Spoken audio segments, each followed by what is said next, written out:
Hi everybody, my name's Krista. Welcome to Sight in the Dark Tarot.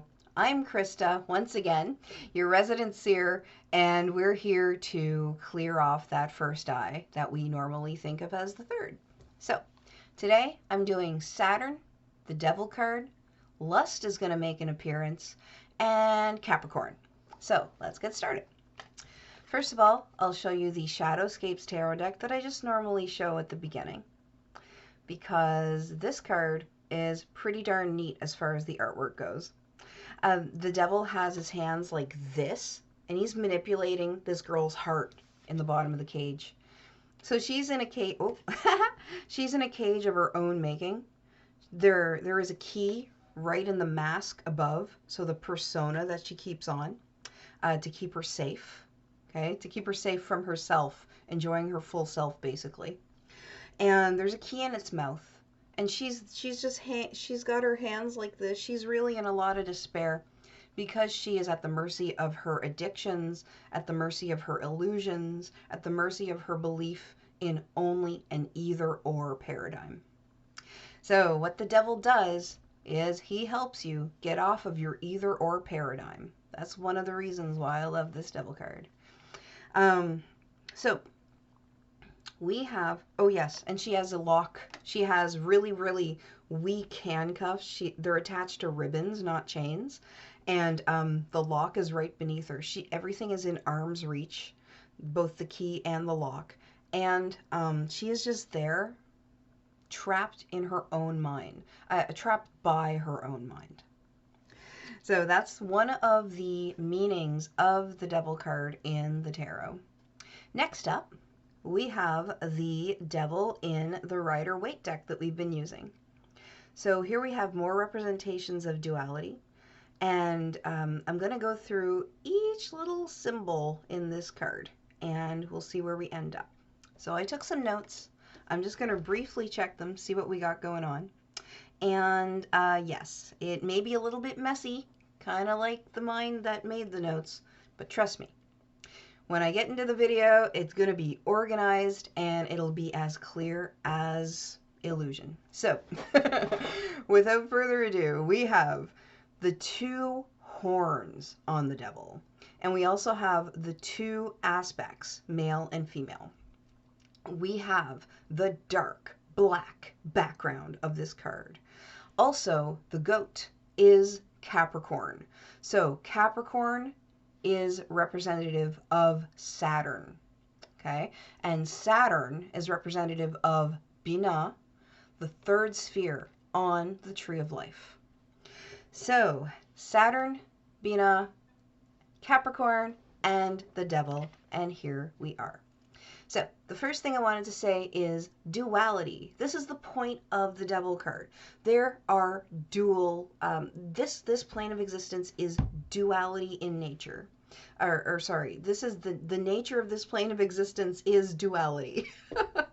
So we have the two horns, and in earlier versions of the devil card, the devil is usually depicted with a bident. Now, you know what a trident is.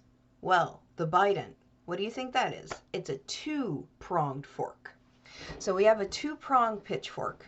And then later on, that just kind of evolved the way cultures blend, which is one of the reasons for this channel too. So you can clear off that inner vision whenever you look at the world. And then you can actually see a little bit more truth, a little bit more as you peel off the layers of all this illusion that we have going on. Especially if you're an English speaker only, especially if you have yeah, so I'll go with that. Especially if you're an English speaker only and you don't have other languages to kind of help you see other meanings within words as symbols. I'm sure that was absolutely clear as mud, so I'll stop there. And I'll probably get into that topic in the future. So, as far as the representation of two here, this devil doesn't have a bident, but he does have his hands like this. So that is a 2. This is also the symbol for Jupiter as well, by the way. Okay, and remember, Jupiter breaks out of limitations, but the devil here is Saturn. And Saturn is all about limitations. So he's like, there's a way out, guys. Like there's a way out. You can live long and prosper, but like, you know, you're trapped by your own mind. All right, so I'm just gonna sit here and be all devilish while you ride out your addiction. I'm gonna sit here and play my pan flute while you listen to my music. I'm gonna sit here and just be this evil thing that you make me out to be because you feel powerless to your own mind. So we have the two horns, and we have the duality of male and female. Now, you've seen a trident, and I'm going to get into that explanation with my lovely, not so orderly notes, but we're going to bear with me, and I'm going to get to it. So, just think of a unicorn. So a unicorn, yes, the horse with a singular horn. A unicorn is representative of singular focus. So a unicorn is one. It's unity. It has the magic of knowing that this world is all one thing. And every time it sees duality, it understands that forms only arise because there is a not form. Okay, so we have all forms arising mutually and simultaneously.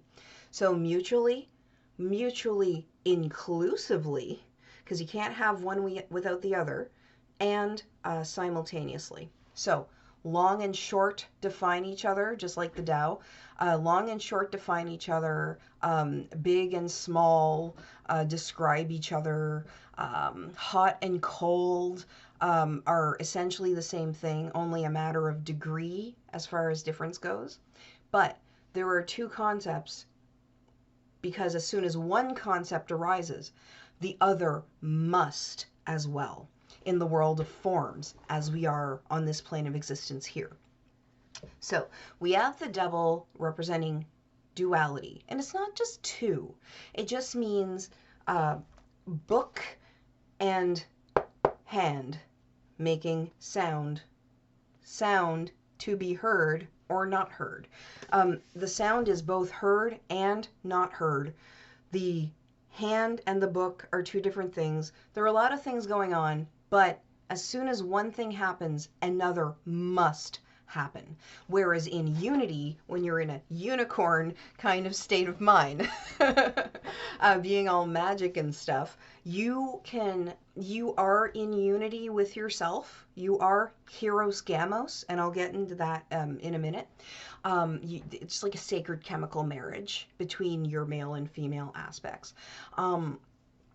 So you are ready, willing, and able to perceive, even though you are a form. Therefore, you know, you're still in the world of illusions and on the plane of existence of duality.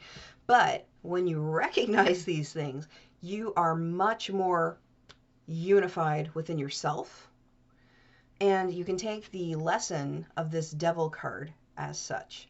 So this devil, he makes your mind your enemy. No, you make your mind your enemy and then you see a devil. That's much more accurate. So when we have the devil, the two horns, or the bident, we are unfocused, or rather, we are focused on either thing. So not leading to a singular pure focus because you're in two. You're divided. So just think, united you stand, divided you fall. United you stand, divided you fall. As a unicorn, you stand, being all awesome. With devil horns, you fall, being in illusion. And illusion makes a good breeding ground for addictions, because you don't have that love that you're sourcing from yourself. Or you're sourcing love, but you can't recognize it because you're too focused on the other part. You're too focused on one thing rather than being able to see both. So, I'm going to mention lust. So, lust. that Whore of Babylon imagery, the woman riding the seven-headed dragon, the sacred prostitute, the temple whore, the temple goddess, the beautiful lady, the Babylon, okay? So Lady of Babylon. Or Mother Mary, exactly the same figure. Both the Holy Whore and the Holy Mother are exactly the same figure. It just depends on who you are, and that's what you see. So if you are focused on things that are not so awesome, you're going to see one figure, and that could be either Mary or the Whore of Babylon. If you are focused on super awesome things, you will probably see either the Whore of Babylon or Mother Mary. It just depends on yourself and how unified you are within yourself. And I'll get to that in a second later on in my notes. But I just want to mention lust here because we are talking about the sphere of Binah on the Tree of Life, the third sphere.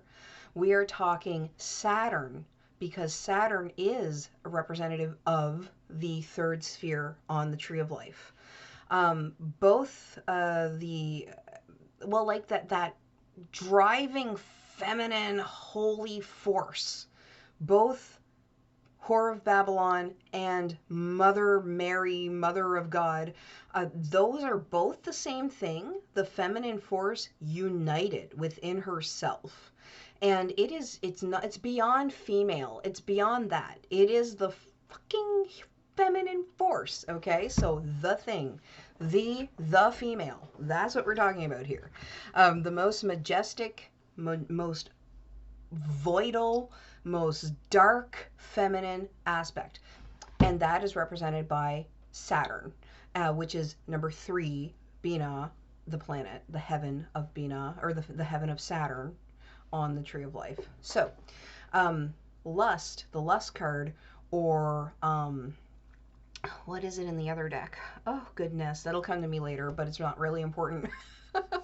Okay, so, it's strength. Strength. Anyway, so the lust card, we have this woman who is just riding the beast of man. So the beast's number, of course, is 666. That's the same as man's number. And her number is 156. So depending on what language you're translating it into, if it's in Hebrew, 156 means like basically Whore of Babylon. And if it's in Greek, the other Bible, the other original Bible, 156 translates to the Virgin Mary. So that's why we have the Leo card in there, the Strength card in there. It all blends together because this imagery needs to be really teased apart so you can look at all of it and you can see what system people are using whenever they're talking about certain things. So we have, yes, sure, strength is about overcoming your base nature, blah, blah, blah. But it's so much more than that. And then in the end, there actually is only one tarot card, and that's the Fool.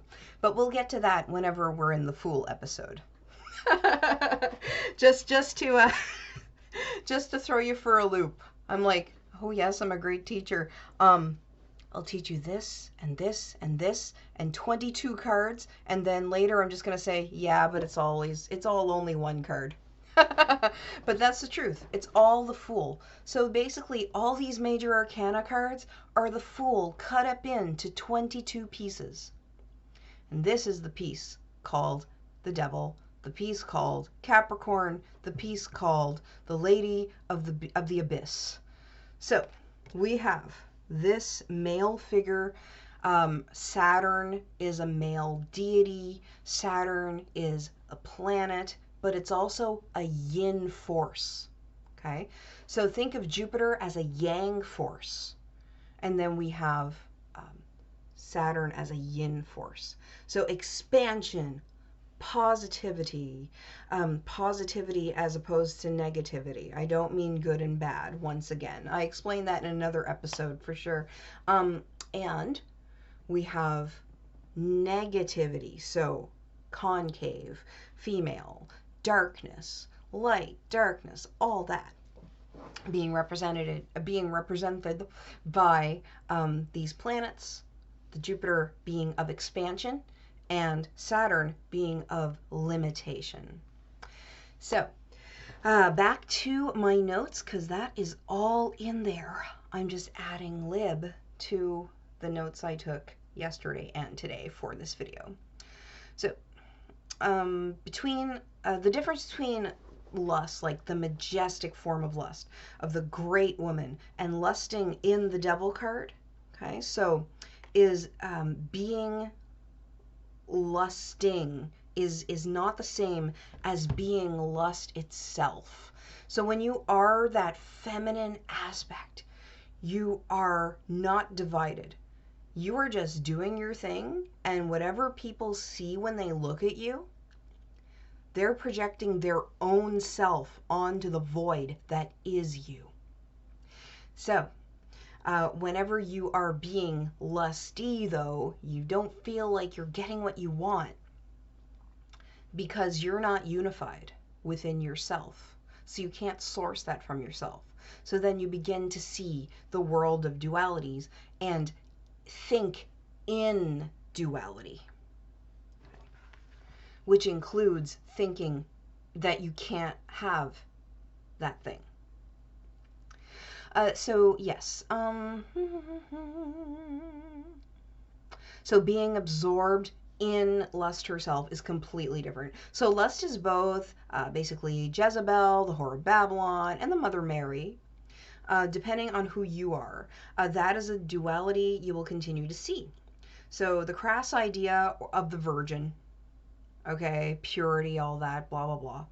And the crass idea of the whore, sluttiness, all that, blah, blah, blah. Okay? That's what you're going to see if you are not unified within yourself. When you don't have that, when you're not rocking your own Heiros Gamos. Yes. But when you are being lust itself, when you are realizing that you can get beyond your own limitations, when you are realizing that your own limitations are very, very useful and you use them like a Capricorn would, then you will see completely differently whenever you look at this archetype of the Whore of Babylon. So we have, yes, you're capable of seeing it all. So that eye in your forehead is open, and it does open to the wisdom inside you once you have understanding. So understanding is the key word of Binah on the Tree of Life, the third sphere. That's understanding. So yes.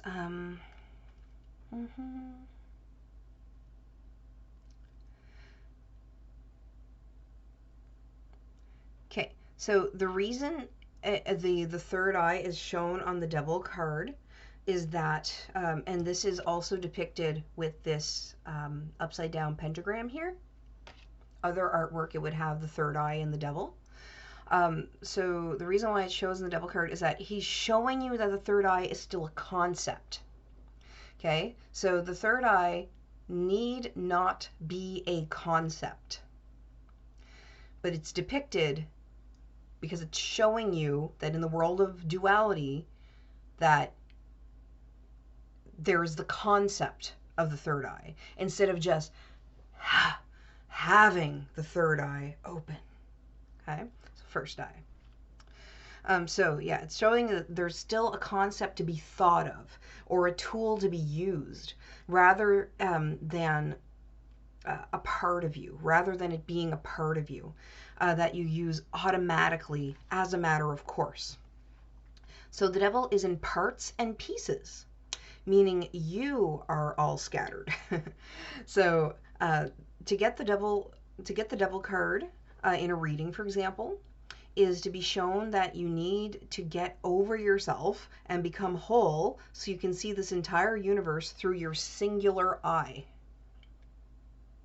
So you can see the whole holy woman, the whole holy whore, the whole holy priestess, the whole high priestess, the lover, the beloved, the mother of God, the mother of you, the mother of all, the whole night sky, and then some. So Holy Mary, holy whore, holy ocean, holy power, that need not even lift a finger because she is just that powerful. There's no need to impress.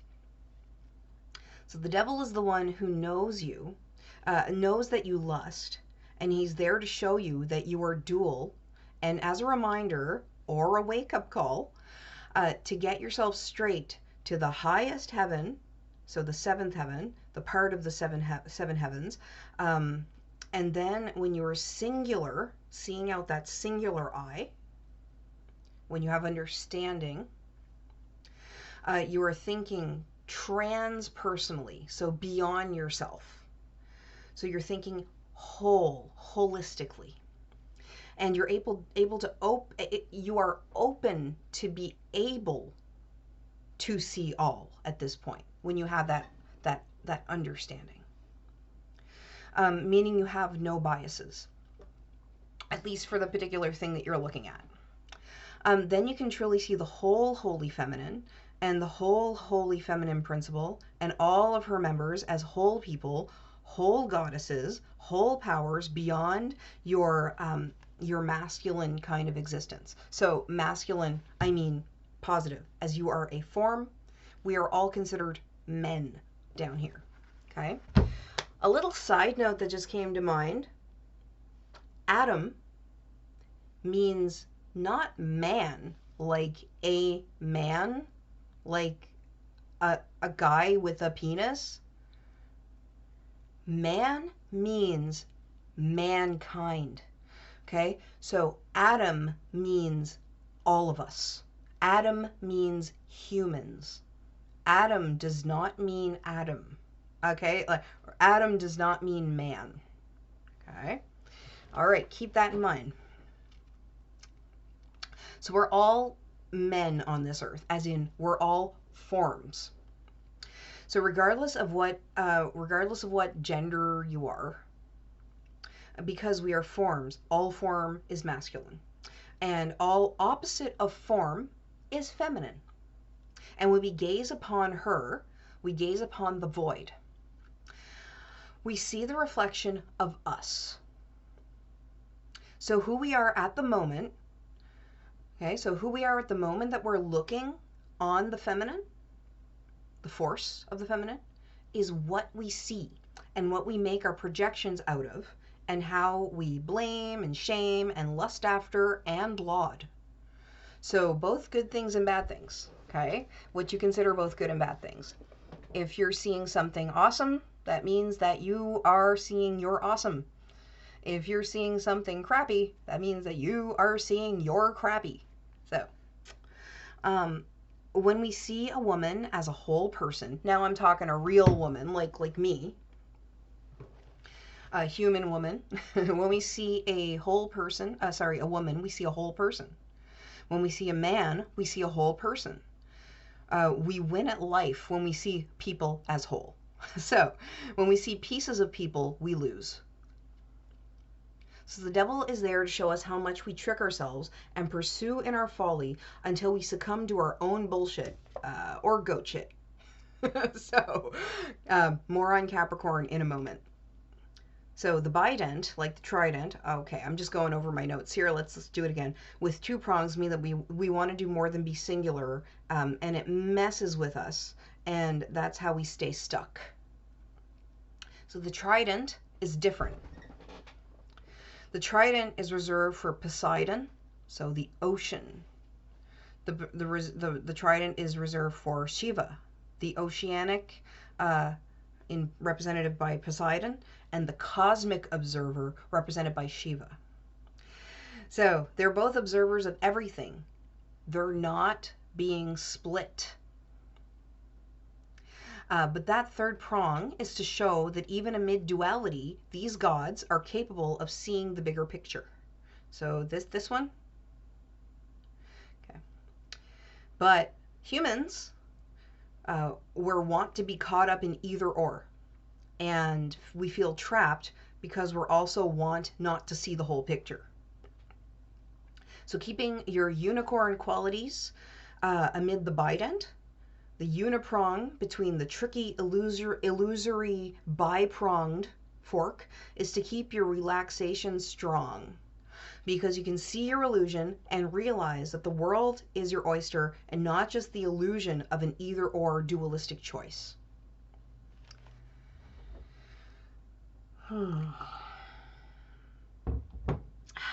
Okay, so you're free to move beyond your perception of rock and hard place, gay or straight, conservative or liberal, even seemingly impossible things that are this or that. So, on to Capricorn. So we have a few things here. Capricorn, it is representative of the beginning of winter. So it was just the solstice yesterday, and what a solstice is the beginning of a season. Solstice and equinoxes. So in the winter solstice, it's Capricorn. So he starts winter. Saturn, of course, both the god and the planet. Kronos, the god of time. Cronus, also a kind of like, you know, you have chronological, okay, and that means time, okay, so in order. Chronological, that's from Kronos, and it's also from Cronus. We have two forms of time. We have chronological time, and we have one that escapes me. My God, I should have marked that down, but I didn't. But so basically, there are two forms of time. There is getting from point A to point B in a straight line, or whatever path you take, but you're just connecting the 2 points. And the time that it takes, it's chronological time. But then there's another form of time, which is, the word escapes me, but it's basically like, you're doing this, whoosh. You're collapsing that timeline. So you're doing your whole fool thing. You're just being yourself, rocking your purity, and you're just like, boom, oh, I did that because I collapsed time. So that is that Cronus force, and it's not just Chronos. So Hecate, also, we love our Hecate here, that dark crone goddess. Crone goddesses in general. The cardinal sign, of course, Capricorn, being the beginning. So cardinal signs start things off. Fixed signs hold. They are the brightest energies, the fixed signs of the element. And mutable signs occur whenever there's a change in season. So we're the transition signs, and that's why we're most magic. So not that other signs aren't magic. I keep on saying that. But just the mutable signs are the magician signs. And that's just the thing. Just be okay with it. Be okay with it. If you're cardinal or fixed, you're fucking cool. Just rock what you are. Okay. I am a magician.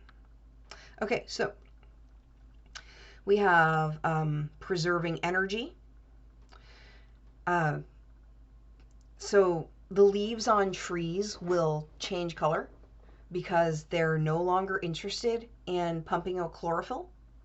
So they become dry as well because the tree just, it sucks back in all its resources, all its moisture. It doesn't bother with chlorophyll anymore unless you're an evergreen, but that's a little bit different. Your leaves are small needles rather than broad leaves. So in the autumn, the fall, the leaves just get dry, they fall, they're not necessary because the trees are conserving their energy because of the colder temperature and the more frozen ground in the top layer of the ground. And it changes the water pressure in the trees. So here we go. I'm going to start talking about some trees now. Very, very appropriate. So we have better maple syrup in the winter and in the spring, by the way, but we're talking about winter here. And I'll explain. So the sugars are more concentrated because the cold weather and the pressure in the maple trees causes a modification of gas exchange of carbon dioxide. And the temperature fluctuation between the cold and the warm will cause the tree to suck up its water from the roots and into the trunk, so that the tree is just basically ready to burst. So if you break a branch of a maple tree, it's gonna exude its sap. Or if you tap it to get maple syrup, to get maple sap, in order to turn it into maple syrup, you just boil it and boil it and boil it. That's what happens, because there's so much pressure in that tree, because it's shunting its resources rather than being all flowy, like in the springtime, where it has more energy to spare.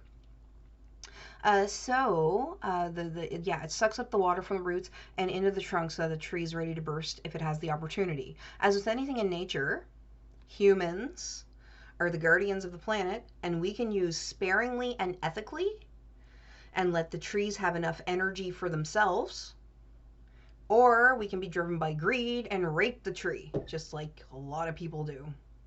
So yeah, we're basically like taking the tree and taking advantage of it and using it for our own resources and greed, and you know, yeah. Mass maple syrup production versus small local family sugar bush farms, kind of the same idea. So and if they don't allow me to say rape here on YouTube, even though I say that my videos are not for kids, I'm going to say violate the trees of their own and take their own life-sustaining substances and sugars. So let's say we're understanding humans, guardians of this planet, and we're caring and we're ethical. We can take only what's permitted by communicating with the trees, because we'll have a base understanding, and we can gain their sugar and higher mineral content, because they suck up their water, so they suck up more minerals as well from the earth. So they have their sugar, and they have like minerals in there, and a lot of water. And we tap the tree and get sap to make maple syrup. Okay, so we gain their sugar and higher mineral content, so the earthy magic around Capricorn time, and be in communion with them while we do our technological and innovative transformational human thing, because that's what humans do. That's our nature, to be transformational, to be technological, to do things, to make sap, to make syrup from tapping into a tree. Like who figures that out? Other animals don't figure that out. Humans figure that out. That's what we do. That's what we do. So we can use Capricorn and Saturn as the principle, and the principle of limitations. So, and only use what we can use when it is given with love. Violating nature's principles is possible at this human level. Okay, so when we think of what's going on, right? So in this dualistic level here, dualistic plane of existence, it is possible to violate nature's principles. It's possible to go against the Tao. It's possible to end quickly and die a violent death because you've transgressed nature's principles. At higher levels of existence, if you want to think of them as higher, that comparison and contrast and capability of violation doesn't exist. But here, it most certainly does. And this is what people, I'm going to go on a side rant here. When people say, it's your fault that that happened to you, okay? You can just say, fuck them, all right? And I'm serious. Look them straight in the eye and tell them to, I'm going to steal the peace dealer's words and tell them to suck your dick. No, that was not your fault, okay? You didn't do it because you secretly wanted it. Oh, God. You didn't do it because you are like attracting it in some way and X, Y, Z. Blah, blah, blah. Okay. It's totally possible on this plane of existence, okay, to, 1, be violated, 2, be gaslit. So, on this plane of existence, it is completely, utterly possible to transgress boundaries. Completely possible, because we're in the land of duality. When you get in higher planes of existence, no, it's not possible. But I'm going to tell you straight up here I am so tired of coaches who say stuff like, and hippies who say stuff like, there's no possible way to violate anyone, blah, blah, blah. Whatever. On this plane of existence, yes, there is. Just as surely as this is a book, but not a book at a higher plane of existence or a lower one. Yes, it's a swirling bunch of atoms coalesced together. But right now, in this plane of existence, it's a book in my hand. So yeah, totally possible. Okay, side rant complete. So it's completely possible at this human level, the level of duality, the level of this and that, the level of boundaries. Don't cross them if you're loving. You naturally won't cross them if you realize you are literal love itself. And when we do this, we realize the potential of the dualistic being, the potential of making your own perturbation of the light that you are flow through you and make it count. Because that's what we are. We are perturbations. We are forms. Say that this is basically everything, this thin line, or a little bump. So if you have bump consciousness, so you're aware that you're just a bump, but a very, very special one in this land of duality, you are creating a different pathway, an obstacle, or a membrane for light to pass through or go around. Okay, so when it's passing through you, the perturbation that is Krista is doing her thing right now and transmitting this message to you. That's what I'm doing. That's how I'm using the perturbation of this existence that is me. So the light, the pure light of existence, the Ein Sof, or the Ein Sof, or that is passing through me because I am here. In this land of duality, I exist. The little I, the Krista, exists. The you exists. And when you choose to do your thing, the light passes through you and changes ever so slightly in direction to affect other things, to pass through other things, and so on and so on and so on. And even if you just sat there like a bump, a little lump on a log, you'd still be doing your cosmic job, but you'll notice that you'd be very unfulfilled unless it is your pure pleasure to sit there like a bump on a log. So, that being said, so yeah, Heiros Gamos, the sacred union of the masculine and feminine. So the Baphomet is also another representation of that. So this is a Baphomet. So we have the unity of male and female within this devil here. But the people in this card mistakenly think that they are separate. But what they have to do is unify themselves. And then they will become the angel instead of the devil, essentially.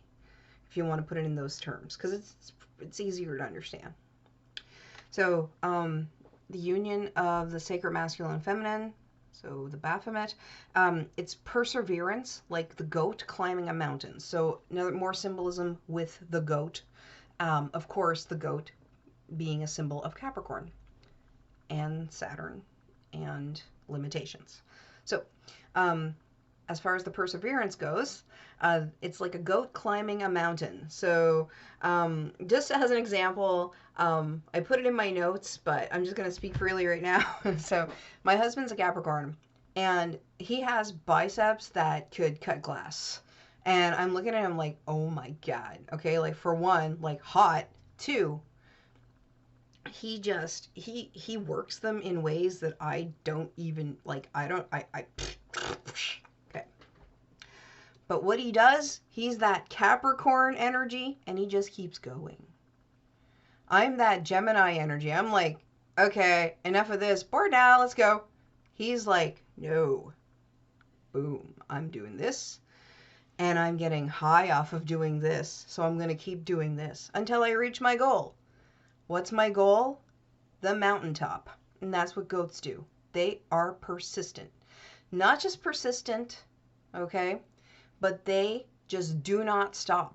They want something. It doesn't matter what's in their way. They do not stop. They keep going. They find ways to go over. They find ways to go around. They find ways to use the obstacle to propel them forward. And that is a wonderful quality of Capricorn. And a glaring example of how we can use limitations, what seem to be limitations, to our advantage, and keep going and propelling us forward to reach our goals as well. So make your desires material and work with limitations of in your path's terrain. So work with the limitations of your path's terrain. Goat climbing. So a goat climbing a mountain. I wrote goat climbing. You can climb a goat if you want. It's an obstacle on the path of your... Anyway. Okay. Using obstacles, limitations as footholds. So that's what goats do. They use obstacles as footholds, turning obstacles into stairs, and therefore transforming them into help rather than hindrances. So obstacles disappear when you are goal-oriented. So as far as Dory, the fish from Finding Nemo, remember, I mentioned in another video, Nemo means no man. So whenever you want to annihilate your identity, oh, you can't do that until you've crossed the abyss. So crossing the abyss, if you picture the tree of life, the three upper spheres, Keter, Chokmah, and Binah, those are the three supernals. Okay, so they're above the abyss. In the abyss, there's Da'ath, the sphere that is both sphere and not sphere. It is the abyss. So, for all intents and purposes. So, we have that ocean. Okay, so Dory, she says, just keep swimming, just keep swimming. You're going to watch Finding Nemo again. You're going to be like, oh my God, esoteric eyeglasses on now. I can see the dark light. So she is just counseling Nemo, no man, who the thing that is becoming no man, to cross the abyss. So he's swimming through the ocean of the abyss with Dory, who has no memory. She has no memory because she is no man. So she is being his guide. She's already doing it. She doesn't have a memory. She doesn't have an identity. She knows she's Dory whenever she has to interact with another form called Nemo, that clownfish. But as far as beyond that, she doesn't have an identity of herself. So she's not like, I'm Dory, I'm going to XYZ in the dentist's office or whatever the plot was. She's always forgetting that because she has no identity. For all intents and purposes, especially in the intensive ones, when she's crossing the abyss. So that's why all she's got in her mind is just keep swimming, and then she can cross that abyss into the sphere of Binah. Okay? The sphere of limitations. The seventh heaven. All right. Yeah, so just keep swimming across the abyss by using the understanding of Binah. So, as a side note, the bones. So, the bones is also another representation of all this here. So remember, you're made up of things that dissolve, but bones dissolve very, very slowly. And the lightest light of all is contained within your bones, because it is the light that is not. Okay? So, now that that's properly confusing, a huesero, so an osteopath essentially. It's a curandero in Central America, and it's a good occupation for Capricorns, as the bones are the limitations of the human.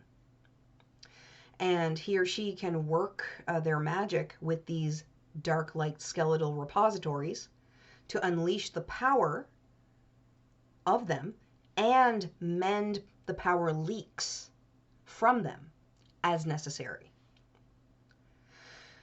All right, so now we're going to get into another goddess called Frau Hole. She's a Teutonic goddess of the sun, and it's associated with Capricorn, as she's the and the period following the winter solstice, as she is the life-devouring and life-giving sun that brightens as she feeds on the dead things that have been pruned away.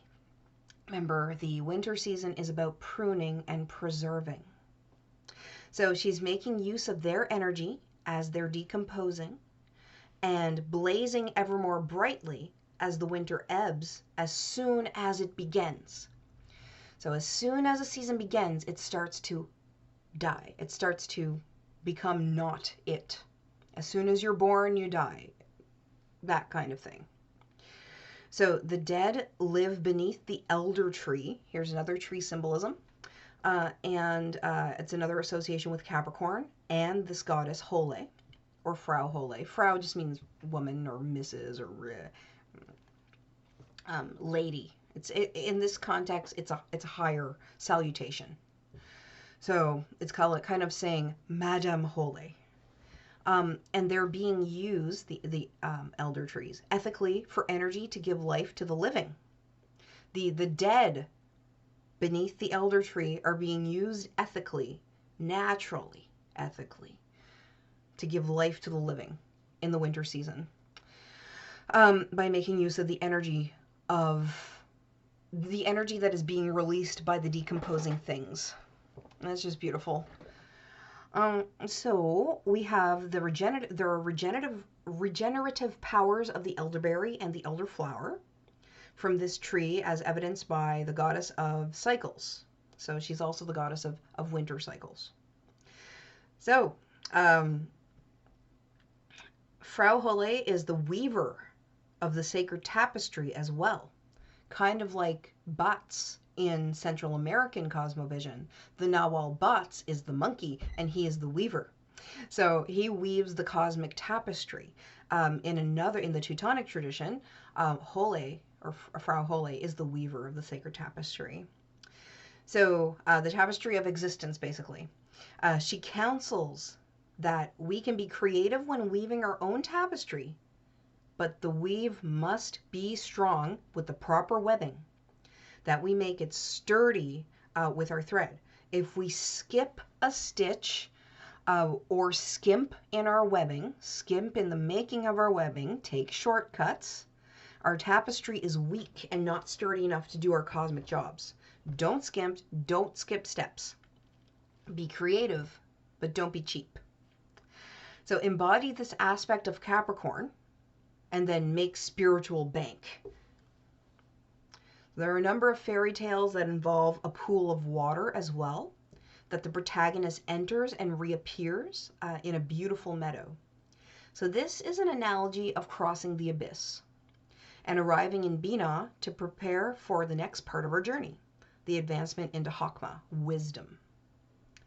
So remember, we must understand before we are wise. And when we are wise, we just do it naturally. We understand naturally without thinking. So the fool does this. That's an aspect of the fool as well. And when we are ready to merge with the undifferentiated unity, we can also do this. So think about that. You're merging with the undifferentiated unity. To bring it down to the plane of duality here, think about riding a bike or driving a standard car. So once you know how to do it, once you've put all the disparate pieces together, once you tie them together with your tapestry in a beautiful sequential flow, you know it inside and out, and then you can now assimilate that within your being. You can become unified. And now you know how to ride a bike, and you will never forget, but you can't explain how you do it.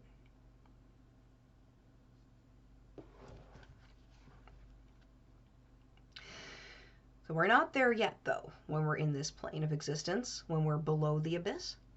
We're at the point where we have just crossed into the abyss, into the three supernals now, Kether, Hukma, and Binah, and we're at the sphere of Saturn. So, the sphere of Saturn is actually represented by the High Priestess, and the High Priestess actually represents the sphere of Saturn and the sphere of Malkuth, the sphere of the elements. We can think of this as the physical plane of existence.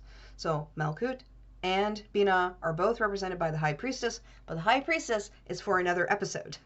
Here, we're doing the Devil. So, continuing on, the High Priestess is the understander of the subconscious, and in the continual process of merging learned lessons with the natural being and doing.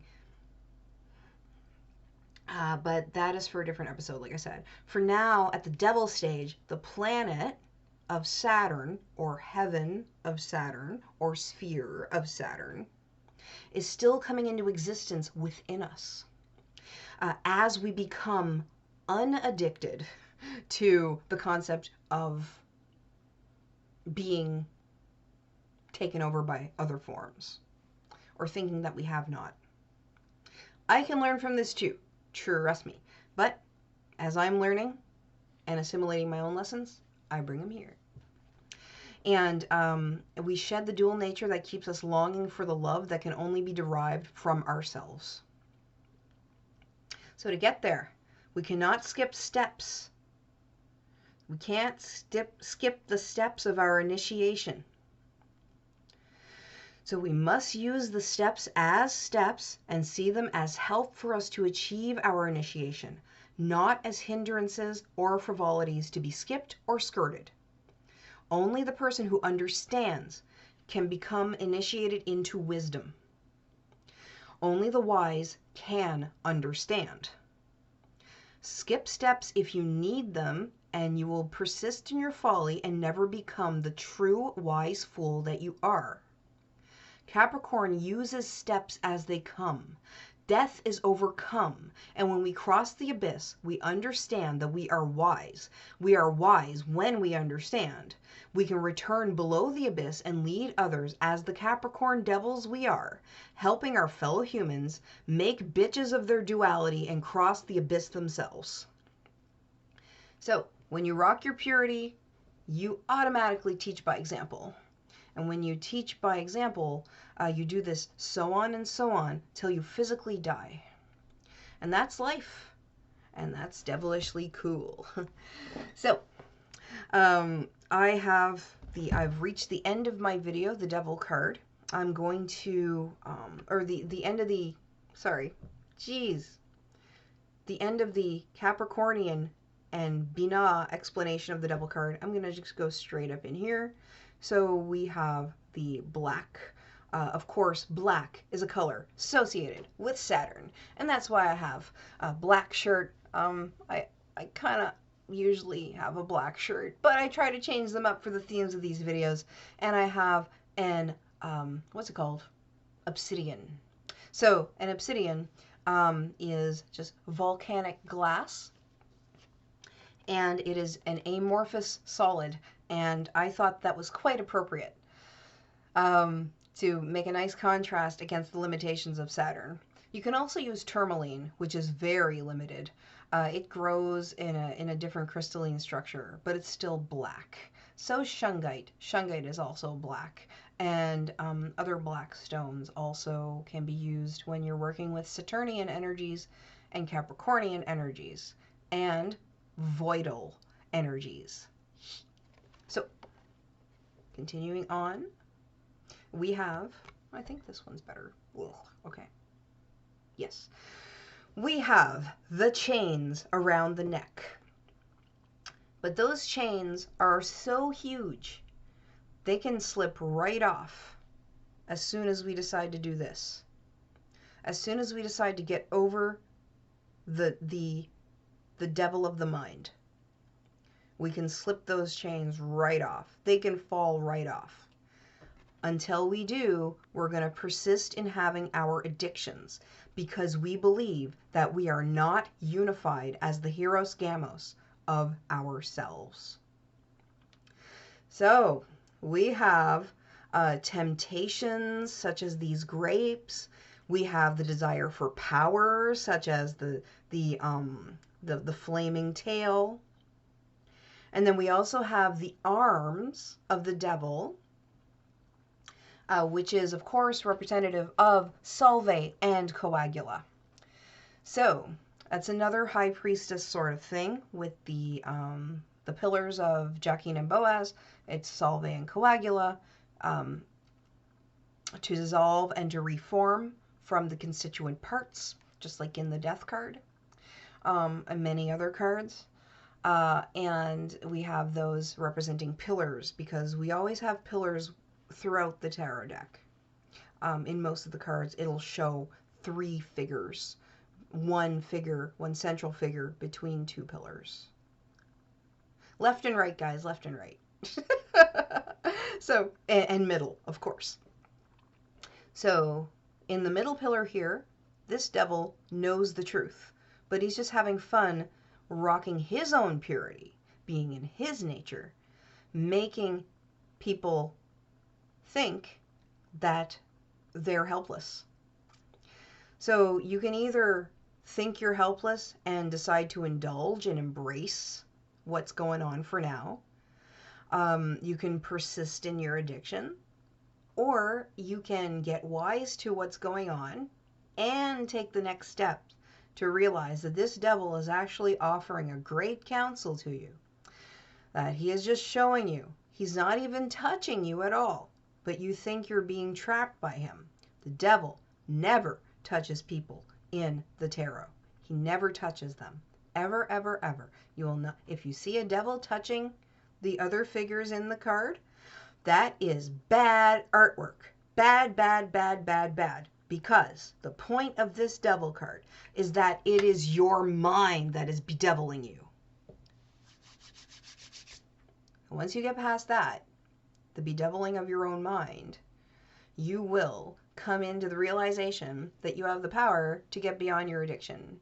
And I keep on saying addiction as if I'm talking about the moon card. In my other episode, I did go into that in great detail.